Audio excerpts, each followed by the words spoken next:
Good morning, good people. Come on in, get entertained by the Cowboys' final verdict. And I'm your host, Ronnie Judge. So there's a lot of things still going on in off season. The latest on the Cowboys content as training camp nears, key position battles. Is there optimism fueled by the fresh new faces and signings and their revamped defensive under Matt Eberflus?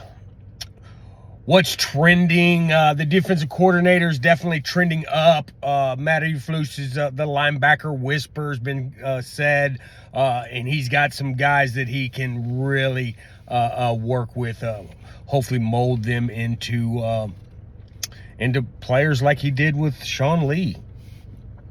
Matt Eberflus shifting the focus to the run defense. Stopping the run was absolutely miserable last year, so our defense stopping the run is a key thing. As we all know, right? We want to run the football. We want to win the turnover battle. That's, everybody knows that, but that's what he's been saying. Shotty is won the MVP for press conferences to this point, along with all of his coaches. Their energy in mini camp and OTAs was visible, man. I like where the direction we're going. I think it's exciting. The new approach aims to plug the front line holes, especially with defensive tackles. We went out and got another D tackle 3 or a D3, right? And we haven't got a one tech, right? So I don't know why we're getting all these 3 techs. The defensive scheme is going to be different, right?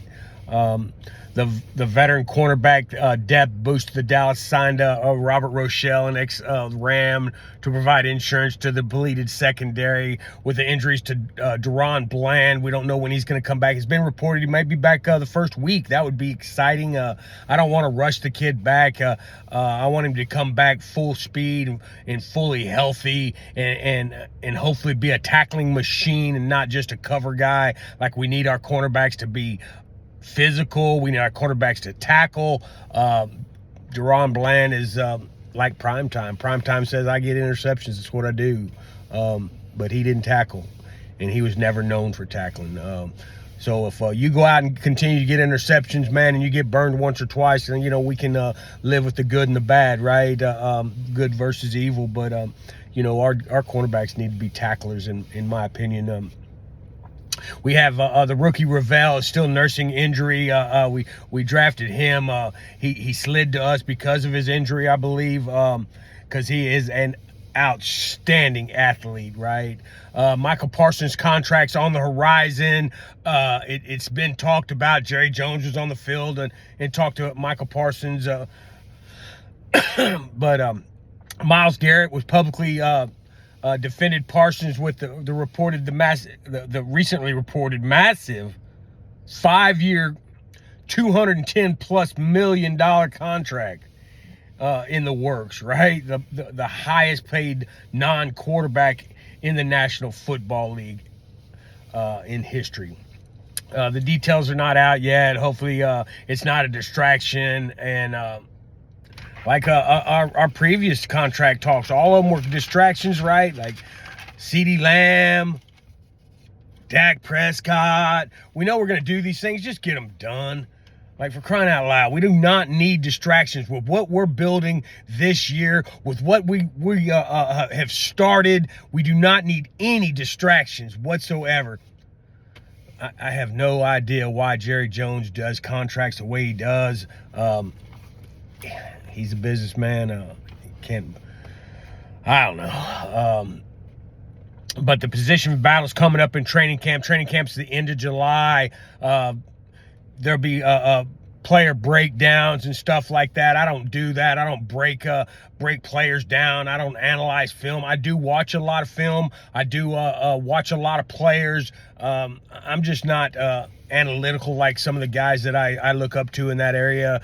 Koye Media, Vosh Lombardi, Foots to King, Zach A to Z. Some of these guys are really good at that, and and they put out a good product, man, my predecessors, right? And I'm just trying to put out a product for me. I'm trying to do therapy for me and the Dallas Cowboy fan base, right? Like, if you're a passionate Dallas Cowboy fan, you met the right channel. Like, share, and subscribe, right? But the defensive tackle is a massive overhaul. 7% of the defensive tackle room is new. We got veteran Osa Odigizua back. Like, he's still new. He's new to a new scheme. Mozzie Smith faces a lot of challenges, right? Like he hasn't performed to expectations to his level of his draft pick, right? Like, boom or bust. And I'm not calling him a bust because, like, I really believe that he was misused. I believe he was misutilized under the coaching staff, and I believe this coaching staff is putting players in a position to be successful, and I really like that. Let's get the scheme to fit the players that we have on our roster, right? Like, don't try to go out and get players for our scheme. We've already got our players. Let's put them on the field so they can be successful.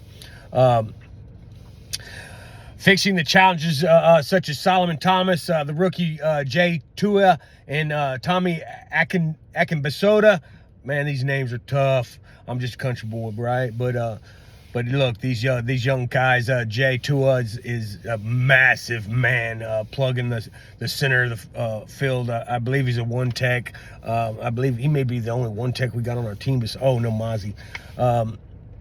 But so the defensive tackle room will be fun to watch, I think, and how they progress as a unit. Are they going to rotate? How these three techs are utilized at shooting the B gaps. Linebacker core, Maurice Luafau, the new signing was Sanborn. Eberflus is a linebacker whisperer. I believe that he got the best out of Sean Lee and made Sean Lee a Pro Bowl linebacker. And I believe that he can get the best out of our linebacker core. It is kind of depleted. It is unknown right now. So that'd be a battle to watch in training camp to see who emerges, what it looks like prior to Marvin Overshown, Agent Zero, getting healthy and coming back. He said to come back in Thanksgiving. Go figure, his Zero jersey was a Thanksgiving jersey, right?